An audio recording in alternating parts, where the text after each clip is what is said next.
Yes, it is still Aphrodisi Njai, and I'm still right here in Senegal, Dakar, and it is, of course, still Banjul Night Live.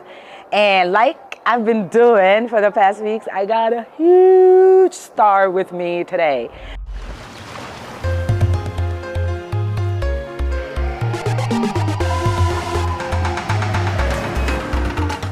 film la boo xam ne li ko tax a jug li ci ëpp yeete la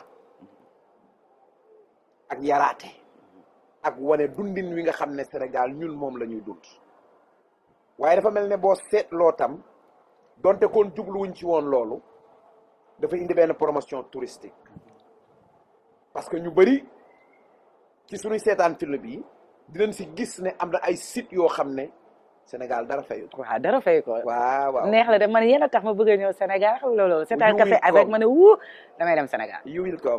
Thank you very much. Thank you. yàgg nga si acting wala bii mooy sa first time ngay act wala da nga yàgg si showbiz bi. waaw xam nga bi ma gën a nekk xale. il me plaisait souvent de dire que je suis sorti de l'école des beaux-arts de Paris 16 avenue Mozart. Je suis mannequin, styliste, et des trucs comme ça. So, okay, let me just translate that. He was a model. He worked with all these big fashion designers in Paris, France. He went to school there in a big school of fashion, sort of like. So that's what he was explaining in French. So I just said, let me let you know real quick because it's really interesting. Voilà, quand j'étais plus jeune, j'ai eu l'honneur vraiment de représenter les plus grands couturiers de ce monde. Yves Saint Laurent, Christian Dior, Giovanni Tosca, Pierre Cardin. Wow. J'ai eu l'honneur effectivement de présenter ici leur collection, ou bien un peu partout dans le monde, dans l'Italie, à Rome, Moncenisio, Garibaldi, Casa, Tunis, presque un peu partout dans le monde. Wow. What he was saying right now is that he's worked with big designers like Christian Dior, Yves Saint Laurent, Pierre Cardin, and so on and so forth. And that gave him the occasion and gave him the chance to visit all over the world, places like Tunis, Morocco, Belgium, France, and everywhere in the world. You speak English. I'll try. Yes, give us some of your English. If you stay for a long time without speaking, you'll lose your speed. Now I lose my speed, but I'll try. I'll bring you back on speed. Okay. Yeah. Yes, you give me that. You give me that. I like right. that. Like that, you know.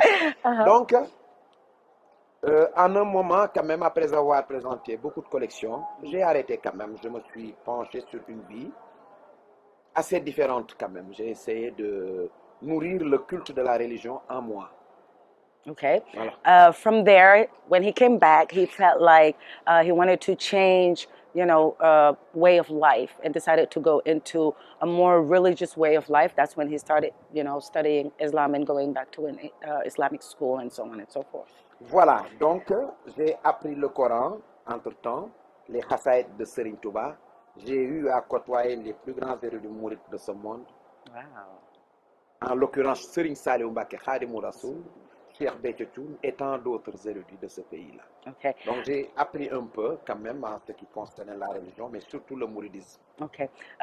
He did study the Quran and finished the Quran, and after that he studied the Khasayas of Serigne Touba, Khadimou Rassoul, and also went to school of Serigne Saliou. And he's a big murid and studied muridism to the end, and that's what he is, and that's what he represents. That's what he just said.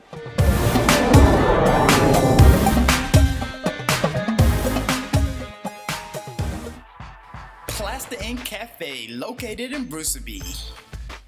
Your #1 spot for hot wings in the Gambia.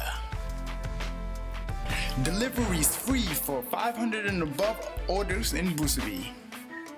Plaster Ink Cafe, located in Bruceby, right next to GT Bank. Call 306-1077 or visit our website, plasterink.com.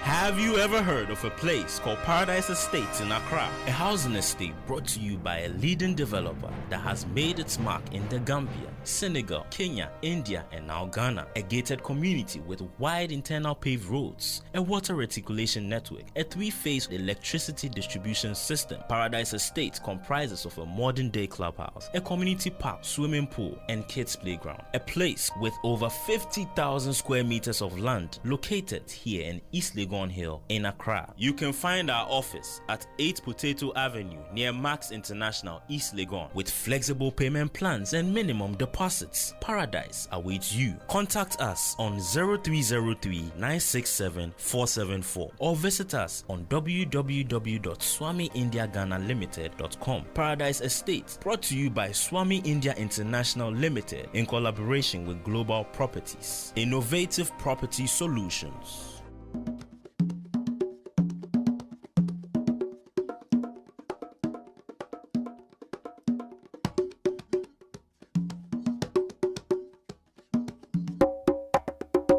TAF Gambia Homes, developers of Bruford Gardens, is the first and leading estate developers in the Gambia.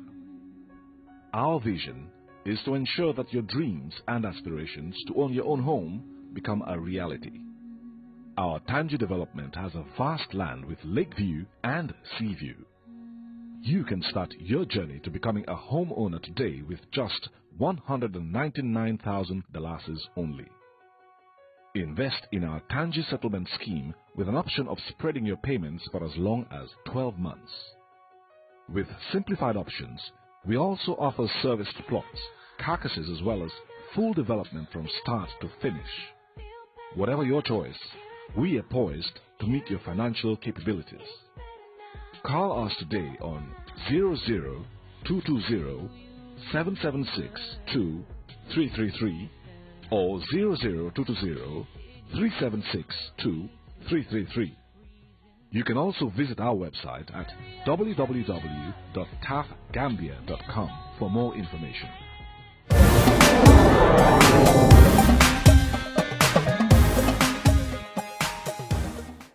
Ok, c'est très bien. Donc, après avoir étudié tout ça, à un moment, un problème pour intégrer un café avec.